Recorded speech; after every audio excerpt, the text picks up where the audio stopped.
Alicia didn't choose boxing. It chose her. Got into boxing, I was a troubled youth, had no guidance, just stuck on the street, hanging with the wrong people, hanging with the wrong crowds, doing all the wrong things.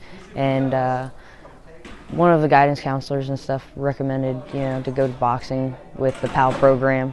So I started doing that and getting a little bit more disciplined and getting a little bit more out of the streets and into the gym. Boxing allowed her to have a second chance. It was kind of forced my way. It was kind of like, look, you do this or you're going to end up in juvie.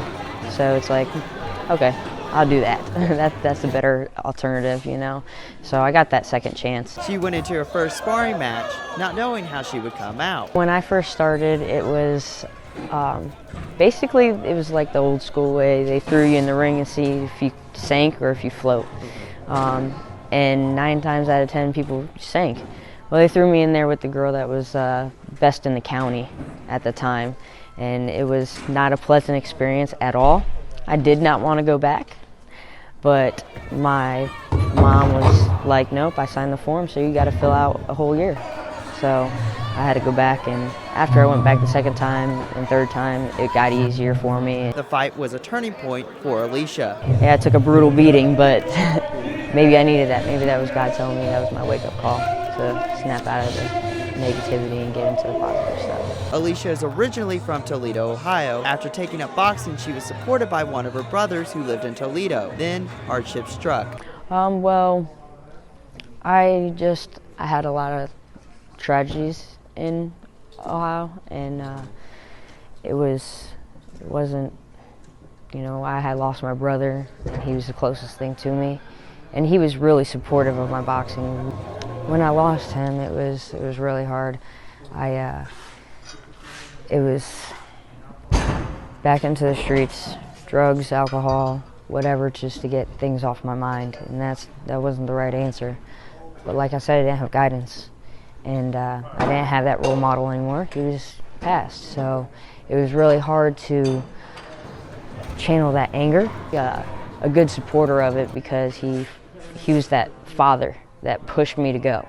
Like, I didn't have a father figure, so he was there. He was like, no, you're going, and you're doing it, and I don't care. Mom wouldn't let us do it, so now you're gonna do it, Because of the tragedy, she decided to pack up her gloves and start fresh, with hopes of focusing on boxing. She decided to move in with another brother in Highlandville, Missouri. Well, I chose Missouri, because Missouri, I knew, had the silver gloves, had the golden gloves, had a bunch of national tournaments and stuff where I could really get the ball going and go pro. But the thing is that I wanted to go into a gym that gave back to the community. She found that gym in Smitty's Midwest Boxing Gym. Daryl Smitty Smith is the owner of the gym and Alicia's coach. Kind of loud, she was kind of mouthy, and I was kind of wondering about her when she first came in, but we sat down, we had a long talk, and she gave me some background on herself, and then I told her what I expected, and I said, either it's not your way, it's my way or the highway. We lead by example in and out of the ring. And if you cannot handle that, then it wouldn't work out here.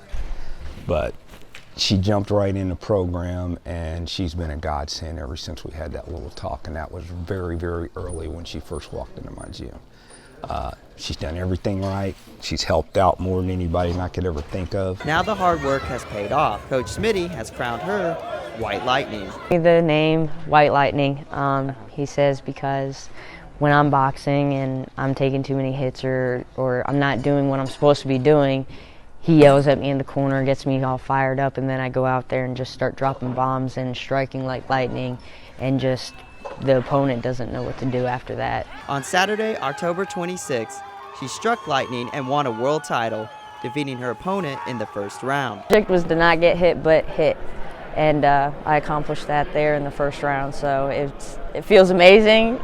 I don't believe this right now, so when I wake up and it's still in my room, then I'll probably believe it. But right now, it's so surreal. Alicia hopes she inspires future generations to pursue their dreams just as she did. Whatever your dreams are, you can accomplish anything as long as you put your mind to it. Ignore the negativity. Ignore all the people that sit in your ear and say you can't do this, you'll never amount to it. Ignore all that.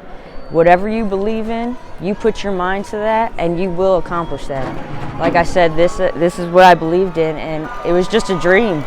It was just a far-fetched dream, and now it's reality.